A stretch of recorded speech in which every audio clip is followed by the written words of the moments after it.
ప్రభువుకు స్తోత్రాలు. దేవాది దేవుడు మనందరినీ ప్రేమించి మరి ఒక దినాన్ని ప్రసాదించాడు. అయితే ఆయన ఎంతగానో స్తుతించి గణపరచవలసిన వారమైనాం. ఈ దిన వాగ్దాన వాక్యం అపొస్తలుల కార్యం 18వ అధ్యాయం 10వ వచనం.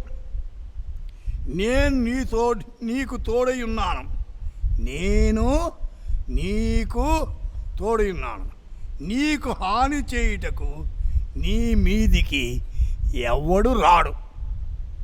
I am with thee, and no man shall set on thee to hurt thee.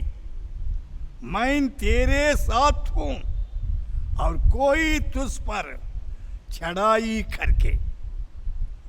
మనకు తోడై ఉన్న దేవుడు. హాని చేయుటకు ఎవడు రాడట. దేవుడు తోడుగా ఉంటే ఎవడొస్తాడండి? ఏ హాని రానీడు.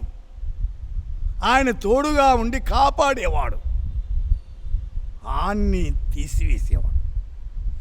ఇర్మియా గ్రంథములో 1వ అధ్యాయం 18-19 యూదా రాజుల యుద్ధకు కానీ, ప్రధానుల యుద్ధకు కానీ, యాజకుల యుద్ధకు కానీ, దేశ నివాసుల యుద్ధకు కానీ, ఈ దేశమంతలో నీవెక్కడికి పోయినను ప్రాకారము గల పట్టణముగాను ఇత్తడి గోడలుగాను నీ ఉన్నట్లు ఈ దినము నియమించున్నాను. వారితో నీతో యుద్ధము చేతురు గాని నిన్ను విడిపించుటకు నేను నీకు తోడైనందున వారు నీ పైన విజయము పొందజాలరు. ఇది యెహోవా. దేవుడు మనకు తోడుగా ఉంటే ఎవ్వరు కూడా కీడు చేయలేరు. కీడు చేయాలన్న వాడే కీడు పొందుతాడు.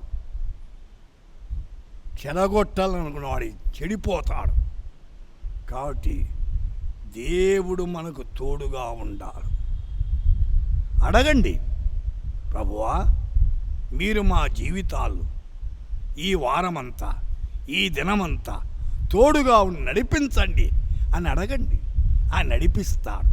నీ కష్టమేదో, నీ బాధ ఏదో, నీ సమస్య ఏదో, నీ ఇరుకేదో, నీ ఇబ్బంది ఏదో ప్రభు చెప్పు.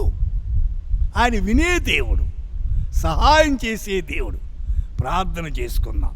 ప్రభువా, వింటున్న మా శ్రోతలు ఏ కష్టాల్లో, బాధల్లో, ఇరుకుల్లో ఉన్నా వారి సమస్యలన్నిటి నుండి మీరే పరిష్కారం చేసి ఆదరించి బలపరిచి నడిపించమని యేసు నామమున ప్రార్థిస్తున్నాము తండ్రి.